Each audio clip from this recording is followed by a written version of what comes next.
Buenos días, estimados estudiantes. Bienvenidos al SPOC de Formulación de Proyectos de Ingeniería 1. En esta presentación vamos a tocar 4 tópicos. Primero, ¿qué es un proyecto? Segundo, clasificación de un proyecto. Tercero, ciclo de vida del proyecto. Y 4, la factibilidad de un proyecto. Iniciamos preguntándonos qué es un proyecto.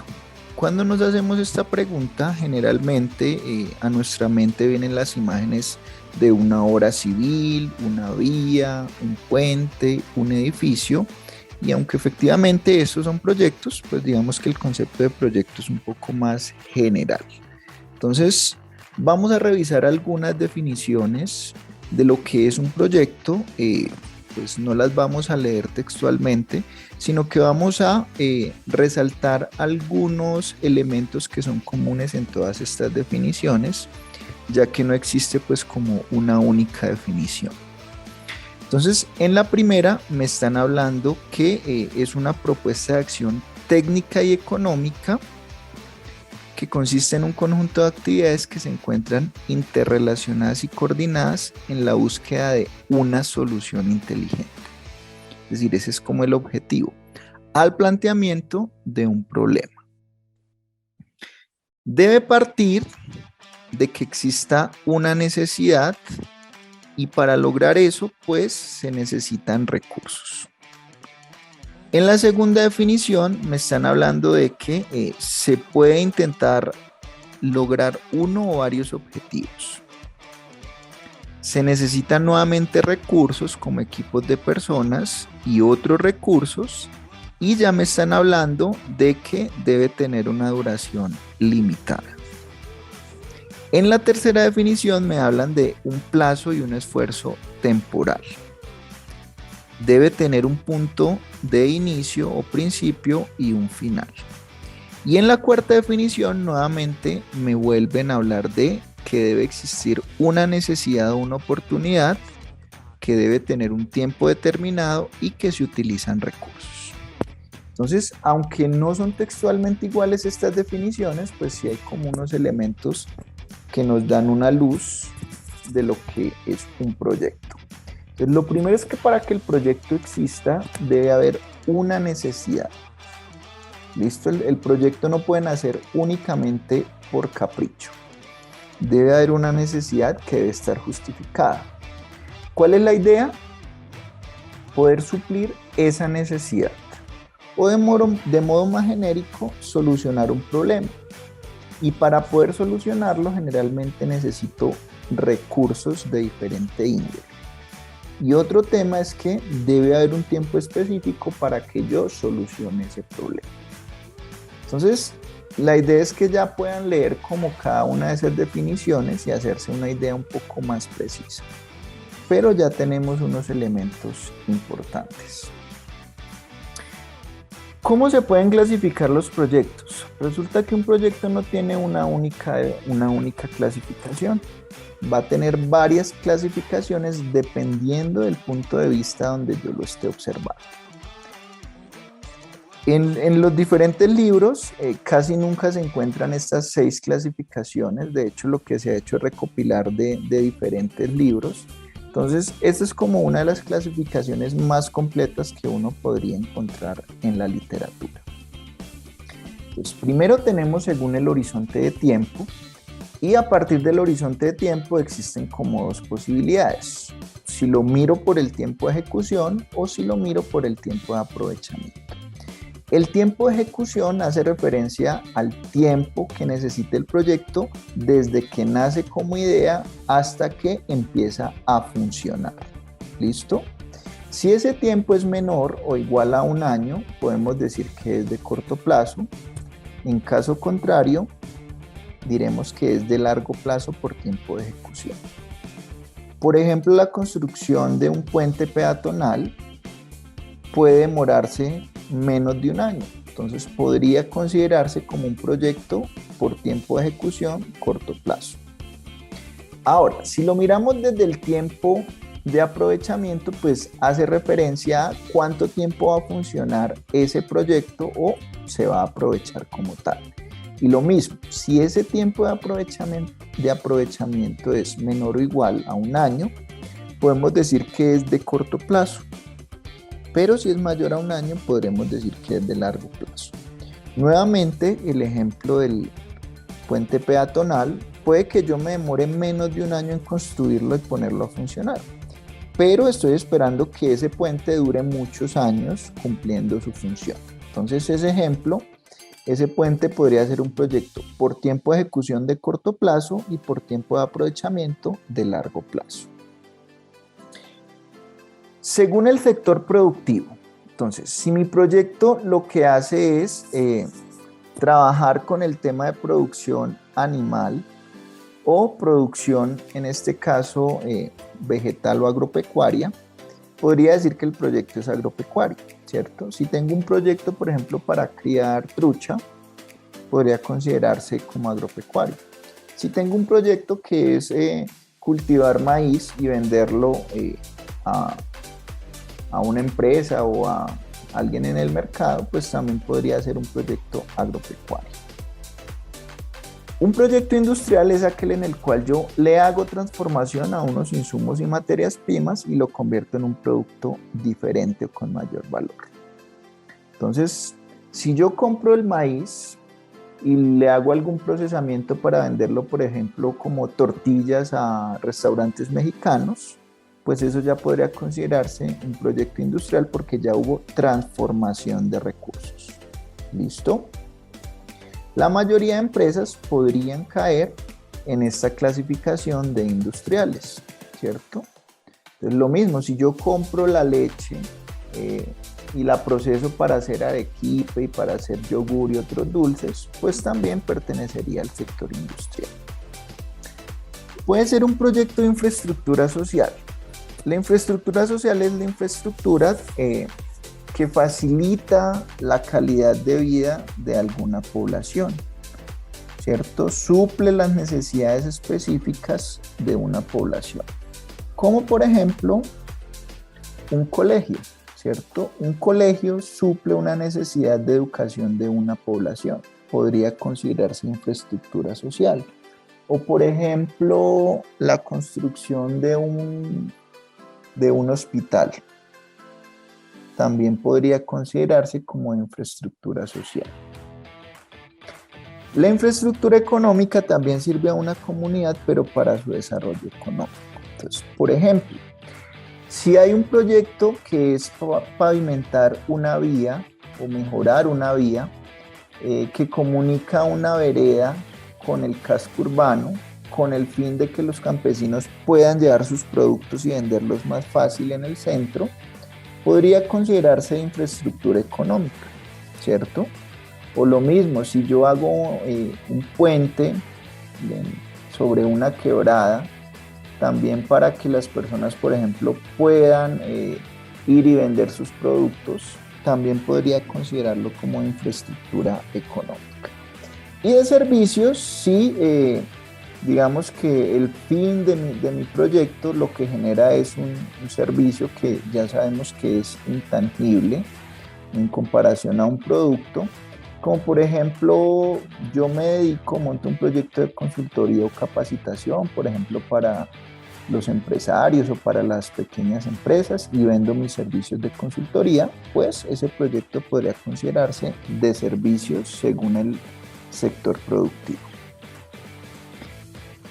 Desde un tercer punto de vista, según el tipo de bien que genere mi proyecto, puedo decir que es o de servicios o de bienes. Entonces, si es de servicios, pues lo mismo. Si ese producto, entre comillas, final es intangible, por ejemplo, como una asesoría, podría decir que según el tipo de bien, mi proyecto es de servicios. Pero si es bienes, es decir, algo tangible es el producto de mi proyecto, pues puedo tener nuevamente dos clasificaciones, o de bienes intermedios o de bienes finales. Los bienes intermedios son los que son utilizados por otros terceros como insumo para otro producto. Entonces, por ejemplo, Lo que les decía, si yo vendo maíz, voy y vendo el maíz, no sé, a un restaurante, y ese restaurante lo que hace es que lo usa para hacer tortillas, para hacer chicha y otros productos y venderlos en su carta. Pues miren que lo que para mí es el producto final de mi siembra, por ejemplo, se vuelve en una materia prima para otra industria más adelante. Entonces, en ese caso, los bienes serían intermedios. Y se dice que es de bienes finales cuando el bien pues no sufre ninguna transformación ya por parte de quien es el consumidor. Entonces puedo tener dos tipos de bienes. Los bienes de consumo, que es cuando un consumidor compra un producto pues para su uso personal, listo, para suplir una necesidad, pero pues no le hace ninguna transformación. Entonces, por ejemplo, si yo compro un pocillo, pues listo, yo compro el pocillo me sirve para servirme mi tinto, para servirme mis bebidas, yo no le hago ninguna transformación y pues el bien me está ayudando a suplir una necesidad. Pero también puede haber otros bienes que pueden ser utilizados para generar más riqueza o más capital. ¿A qué me refiero? Supongamos que yo me dedico a fabricar máquinas de coser. Yo le vendo eso a una empresa que se dedica a confeccionar ropa y venderla. Aunque esa persona pues no le va a hacer modificaciones a la máquina, pues por eso sería un bien final, pues sí puede utilizar esa máquina para generar más riqueza, utilizándola, produciendo prendas y vendiéndolas. Entonces en ese caso yo diría que es un bien de capital. ¿Listo? Según el destino o el usuario del producto o servicio. Entonces puede ser un proyecto privado si el producto de mi proyecto llega a individuos, quienes a su vez son los que asumen el costo o pagan por ese bien o por ese servicio, ¿cierto? Como cuando yo compro el pocillito. Pues yo como compré el pocillito, yo tengo que pagar el precio de ese pocillo, ¿cierto? Si quiero darme el lujo de tener el pocillo, pues yo tengo que pagar por ese pocillo. O me quiero comprar un mueble para mi casa, ¿cierto? Entonces miren que ahí yo como consumidor individual debo pagar por ese bien o ese servicio. Mientras que puede ser social si ya el usuario no son individuos como tal, sino un grupo de individuos o una comunidad. Como por ejemplo cuando yo monto un colegio. Ustedes dirán, bueno, sí, en el colegio yo igual voy a atender a Mariana, Andrés, que van a utilizar el colegio como tal, pero miren que en ese caso está sirviendo a una comunidad completa, ¿cierto? Y el precio como tal de ese bien o producto no necesariamente en su totalidad va a estar a cargo del individuo que lo está disfrutando, ¿cierto? Sino que, por ejemplo, ahí puede que el Estado esté pagando una parte de ese colegio como tal, ¿cierto? Mientras que si yo voy a comprar un pocillo, pues bueno, no le puedo decir al Estado que me dé la mitad de ese pocillo, ¿cierto? Esa es como la gran diferencia. En los privados, yo tengo que pagar el precio full, ¿cierto? Mientras que en los sociales no necesariamente yo tengo que pagar el precio de ese bien, precisamente por su naturaleza de social. Según el grado de dependencia. Entonces, según el grado de dependencia, yo los proyectos los comparo por pares. ¿Listo? Entonces, yo puedo decir, por ejemplo, que dos proyectos son independientes si al ejecutar uno no tiene por qué afectarse la ejecución de otro. Es decir, cuando los proyectos pueden ejecutarse de forma completamente independiente y no se van a afectar.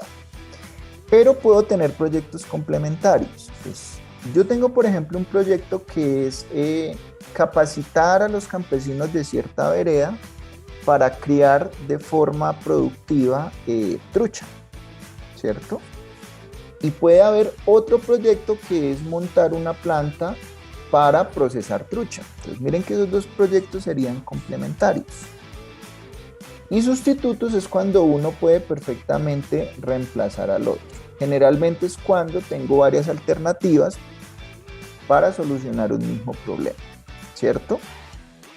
Entonces, por ejemplo, si yo tengo un problema que es que mis Los estudiantes del colegio están teniendo unos resultados muy malos en las pruebas, por ejemplo, Saber 11, pues tengo varias opciones o varios proyectos que podría yo formular para solucionar ese problema, ¿cierto? Por ejemplo, no sé, una opción es darles más computadores, que tengan más equipos de cómputo en el colegio, ¿cierto? Otra sería, no, pues de pronto el tema no está en los computadores, sino en el método de enseñanza de los profesores. Pues podría hacer un proyecto para actualizar pedagógicamente a los profesores. Entonces miren que sustitutos es cuando uno puede reemplazar al otro, ¿cierto? Y si solo se puede hacer un proyecto, pues solo se escogerá alguno de esos dos sustitutos, ¿cierto? Ahora, también podrían hacerse dos proyectos sustitutos al tiempo, pero pues no tendría como mucho sentido porque sería como desperdiciar recursos. Y por último, según el tipo de inversión. Entonces puede ser un proyecto de modernización que ocurre cuando un proyecto no ha terminado su ciclo de vida y yo le hago algún cambio o, como dice ahí, una modernización. Entonces, si yo tengo, por ejemplo, unas máquinas en mi empresa que tienen una vida útil de 20 años, pero yo a los 10 años encuentro que hay una tecnología nueva que me puede servir, que es económica, pues yo puedo hacer el reemplazo. En ese caso sería un proyecto de modernización. ¿Qué es un proyecto de reposición? Pues es cuando ya un proyecto ha cumplido su vida útil, pues yo lo reemplazo por otro proyecto. En el mismo ejemplo de las máquinas, si ya pasaron los 20 años de vida útil, pues yo puedo hacer un reemplazo, un proyecto para reemplazar ese equipo por uno nuevo, pero la diferencia es que ahí ya cumplieron su vida útil los equipos antiguos, entonces ya sería de reposición. Un proyecto de expansión. Entonces, un proyecto de expansión es cuando amplío el alcance de un proyecto que ya está en funcionamiento. Entonces, por ejemplo, yo tengo una empresa que maneja 5 líneas de productos y yo decido que este año voy a abrir 2 líneas nuevas. Pues podría llamarse entonces un proyecto de expansión. De carácter estratégico. Entonces, cuando hablo de carácter estratégico es que es un proyecto de cierto modo como complementario y que se vuelve necesario para que otro proyecto funcione mejor. Entonces, pensemos en una empresa que fabrica bolsos y correas de cuero. Y resulta que ellos pues le tienen que comprar el cuero a unos proveedores. Entonces, están cansados de que de pronto sus proveedores nunca tienen lo que ellos necesitan, pues la empresa podría decir, no, pues, ¿sabe qué? Voy a crear mi propio ganado, voy a poner mi propia curtiembre de cuero para no depender de otros y eso va a ayudar a que mi negocio de correas y bolsos pues sea mejor porque ya no se va a varar por materia prima. Eso de criar el ganado, montar la curtiembre, podría considerarse un proyecto de carácter estratégico. Se hizo para apoyar otro proyecto y que funciona mejor, que es el original, que es el de producir y vender correas y bolsos. ¿Listo? Entonces, conclusión importante, no existe una única clasificación para un proyecto, depende de los diferentes puntos de vista desde donde se esté observando. ¿Listo? Vamos a hablar ahora del ciclo de vida del proyecto. Entonces, el ciclo de vida incluye las diferentes etapas que recorre el proyecto desde que es una idea hasta que se materialice en una obra o acción concreta. Vamos a tener 4 etapas importantes. La preinversión, que tiene que ver con todo lo que se debe hacer antes de que se inviertan los recursos como tal que se van a necesitar. Entonces, la preinversión consiste en identificar, formular y evaluar el proyecto, estableciendo cómo se llevaría a cabo para resolver el problema o atender la necesidad que le da origen. Entonces, la preinversión tiene que ver con la formulación como tal del proyecto. Luego está la inversión, cuando ya después de decidir que efectivamente el proyecto sí se va a hacer,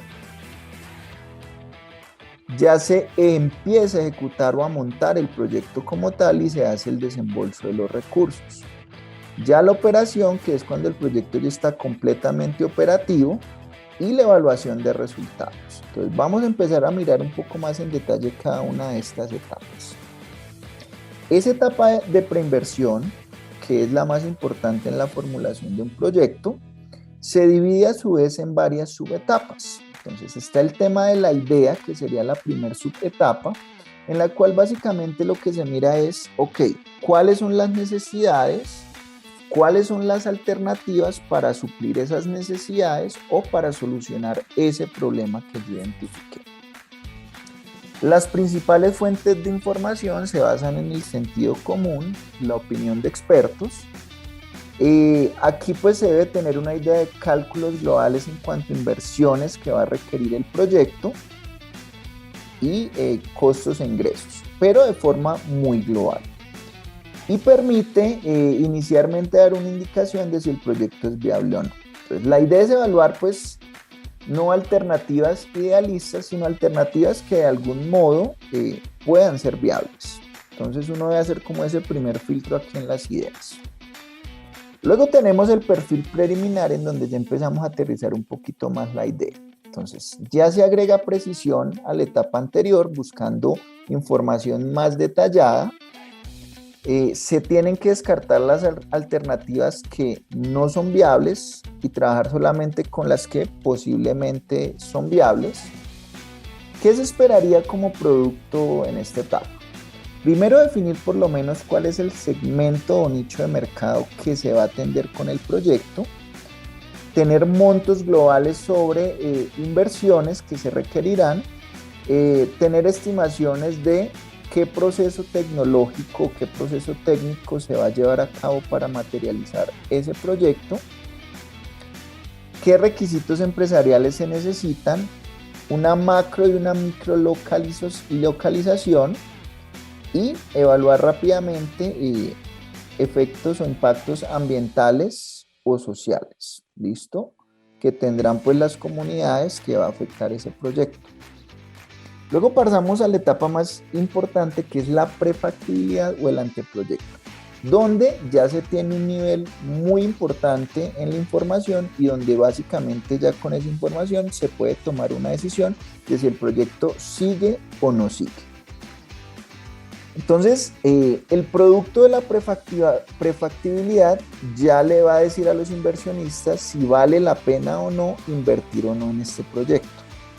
Entonces, ¿qué debe tener esa subetapa de prefactibilidad? Pues unas generalidades del proyecto un poco más definidas, ya unos aspectos del mercado y la comercialización, o lo que se conoce como el estudio de mercados, donde ya se tiene que caracterizar el mercado en el que se va a mover el proyecto, hacer proyecciones de demanda, de oferta, ya tener muy claro el segmento al que se va a dirigir el proyecto y el tema de las famosas 4P de mercadeo, ¿cierto? Producto, precio, plaza y promoción. ¿Por qué? Porque los productos pueden ser muy buenos, pero si no hay mercado donde se pueda vender y donde tengan un nivel de demanda, pues no vale la pena seguir con el proyecto. Entonces, si ya ese estudio de mercado me indica que sí hay potencial, pues yo ya tendría que evaluar, ok, ¿cómo voy a hacer para materializar ese proyecto?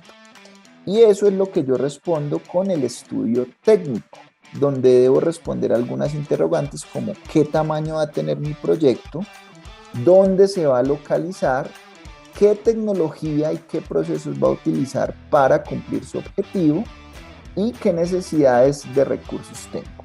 ¿Listo? Ya sean recursos humanos, recursos tecnológicos, recursos físicos.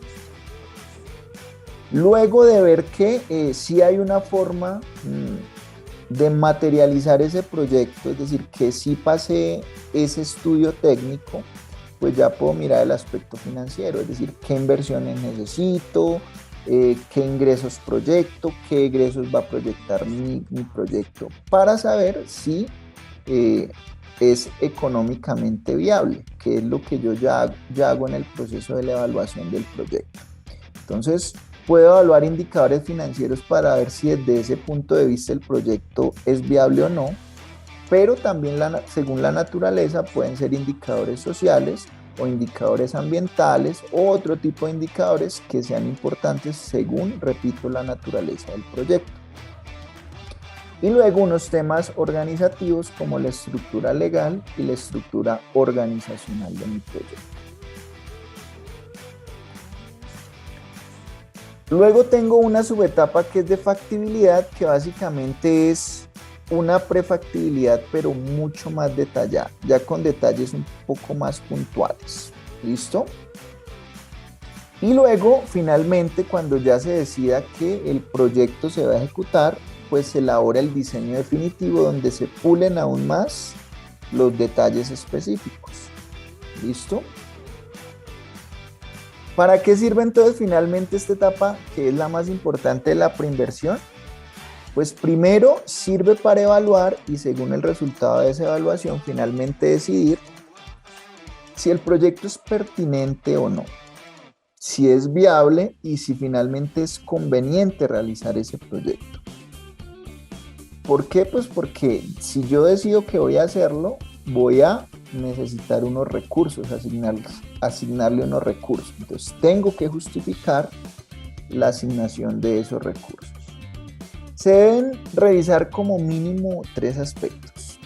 Primero, que el proyecto sí sea una solución al problema que se planteó, que no sea por capricho que se hace el proyecto, que la alternativa que se seleccionó sea, digamos, la mejor dentro de las posibilidades que se evaluaron y que el proyecto demuestre estándares técnicos e indicadores de rentabilidad eficientes con respecto a otros proyectos similares.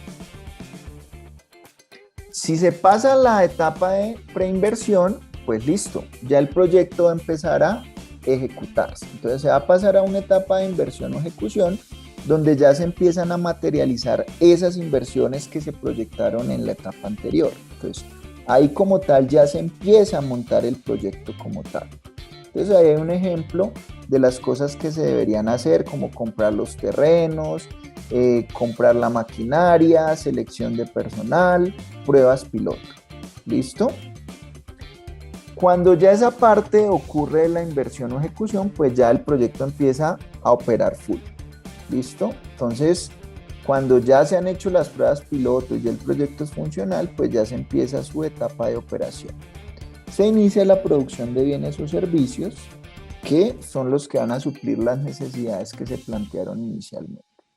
El proyecto se debe institucionalizar, es decir, debe haber una organización legal y responsable del proyecto, es decir, no puede quedar a la deriva, debe haber alguna cabeza que responda por el proyecto. Se debe realizar control y seguimiento con fines de mejora y se debe evaluar la posible necesidad de ampliación de alcance, además de evaluar la necesidad de renovación o reposición. ¿Listo? Entonces, luego hay un proceso de evaluación que debería hacerse en todas las etapas. Y esa evaluación lo que busca es mirar, como se proyectó algo, yo tengo que ir mirando si lo que yo he proyectado se está cumpliendo. Es decir, si los ingresos que había proyectado sí se están cumpliendo, si los costos que yo había proyectado se están cumpliendo. Y si no se están cumpliendo, pues identificar por qué es que no se están cumpliendo. Y pues la idea es mirar, ok, ¿qué cambios debo hacer entonces para volver al camino por el que sí debería ir? Entonces, ¿cuál es la idea de la evaluación? Pues evaluar si primero el proyecto sí está cumpliendo los objetivos que se plantearon y a los costos o como se había planteado. Y si no, pues mirar qué hay que corregir entonces. Simular la experiencia para enriquecer el nivel de conocimiento y capacidad para mejorar. Entonces, la idea es que uno de un proyecto pueda aprender y cuando tenga que enfrentarse a un proyecto similar, pues ya va a tener más conocimiento por la experiencia previa. Esas serían como las etapas del ciclo de vida del proyecto. Y por último vamos a mirar el concepto de factibilidad de un proyecto. Entonces, la decisión de emprender una inversión tiene 4 componentes. El decisor, el inversionista financiero o analista, unas variables que se pueden controlar y otras que no puede controlar el decisor, ¿cierto? Por ejemplo, en una obra civil no se puede controlar el clima, entonces puede que en una semana haya llovido tanto que no se pudo trabajar todo lo que se había planeado y ya se va a retrasar la entrega de la obra. Entonces es importante que tengan en cuenta que hay muchas situaciones que uno no puede controlar dentro de un proyecto y que son precisamente las situaciones las que hacen que lo planeado se aleje de lo que va a ocurrir realmente. Por eso hay que hacer ese proceso de evaluación en todas las etapas. Las opciones o proyectos que se deben evaluar. Entonces, para recomendar la aprobación o para recomendar, o sea, lo ideal de un proyecto, es preciso estudiar mínimo 3 factibilidades que condicionan el éxito o fracaso de una inversión. Factibilidad técnica, factibilidad legal y factibilidad económica financiera. Y existen otras factibilidades que ya se evaluarán dependiendo de la naturaleza del proyecto. Entonces vamos a mirar estas 3 y otras cuantas que podrían ser relevantes en un proyecto. Entonces, está primero la factibilidad técnica y es como la primera que se debe evaluar en el sentido de que determina si es posible física y materialmente hacer un proyecto. Entonces, ¿a qué me refiero con eso?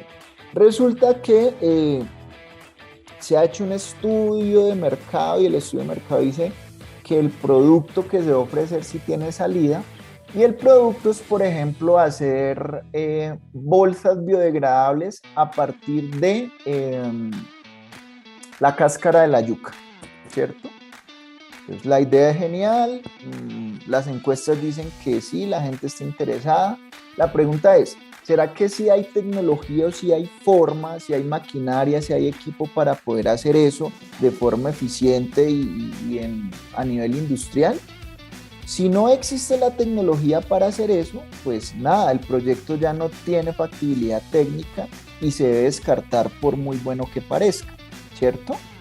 O si las máquinas que yo necesito para mi proceso son muy costosas y yo no las puedo costear, pues aunque exista la tecnología es muy costosa, entonces tampoco habría factibilidad técnica en ese sentido. Entonces la factibilidad técnica es mirar que sí haya un proceso que me permita llevar a cabo lo que yo estoy diciendo, ¿cierto? Entonces, si esa no se cumple, pues no tiene sentido continuar con el proyecto. La factibilidad legal determina la existencia de trabas legales para la instalación, ¿cierto? Entonces, si yo ya tengo la maquinaria, los empleados, tengo todo full, pero resulta que me falta un permiso para operar, pues en ese caso mi proyecto no tendría factibilidad legal, ¿cierto? O si me instalé al lado de un río y hay una ley que dice que una fábrica no se puede hacer a menos de cierta distancia del río, pues grave también, porque estaría violando la ley. Entonces no habría factibilidad legal. Factibilidad económica y financiera, o sea, si mi proyecto no va a generar rentabilidad, pues no tiene mucho sentido hacerlo. Ahora, hay excepciones. Si es un proyecto de inversión, pues yo lo que estoy buscando es que el dinero que invierta genere rentabilidad. Pero si es un proyecto social, pues no necesariamente esta factibilidad sirve para descartar el proyecto, ¿cierto? Mi proyecto puede que no sea rentable financieramente, pero va a generar un bien social que justifique, entonces igual puede que deba hacerse ese proyecto, ¿cierto? Pero si es un proyecto privado, pues nada, si la plata que yo voy a meter ahí no me va a generar rentabilidad, pues mejor no lo hago, invierto esa plata en otra cosa, en un CDT o en otra cosa que sí me dé rentabilidad. Está la factibilidad de gestión, que es sí, yo tengo el personal necesario para gestionar mi proyecto, ¿cierto? ¿Qué pasa? Yo me compro unas máquinas que vienen por allá de Alemania, pero no tengo personal capacitado para hacer el plan de mantenimiento de esas máquinas. Pues hasta que no consiga, yo diría que ahí no se está cumpliendo esa factibilidad de gestión, porque no tengo a las personas capacitadas para eso. La ambiental, pues que tiene que ver con cumplir ciertos parámetros ambientales para poder operar, y si no los cumplo, pues puede que tenga problemas, como por ejemplo si genero muchas emisiones o contamino mucha agua, pues voy a tener trabas que pueden conectarse con lo legal también, entonces ahí también puede que una factibilidad ambiental no se cumpla.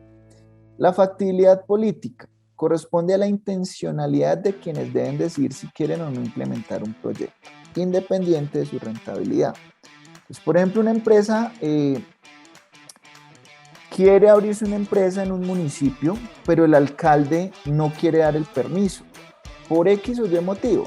Independiente de sus motivos, si él no da el permiso, pues habría una infactibilidad política en el sentido de que alguien puso una traba desde lo político para que ese proyecto no se haga, a pesar de que pueda ser rentable financieramente, que pueda ser factible técnicamente, pero ya hubo como esa traba. Y la factibilidad social, que tiene que ver con, ok, ¿será que el proyecto sí está cumpliendo o más bien no está violando el tema de lo que está afectando socialmente? ¿A qué me refiero con eso? Si, por ejemplo, yo puedo montar una empresa en un municipio, ¿cierto?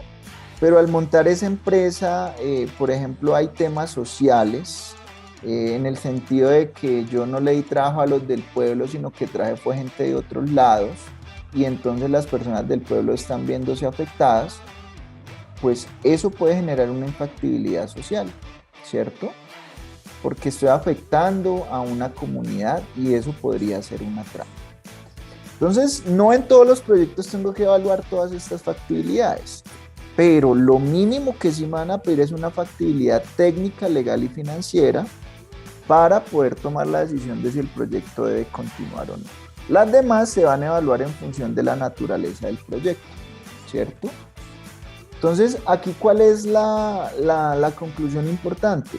Que no de pronto porque el proyecto cumpla una factibilidad ya debe hacerse. Deben evaluarse otras factibilidades. ¿Listo? Muchas gracias por su atención.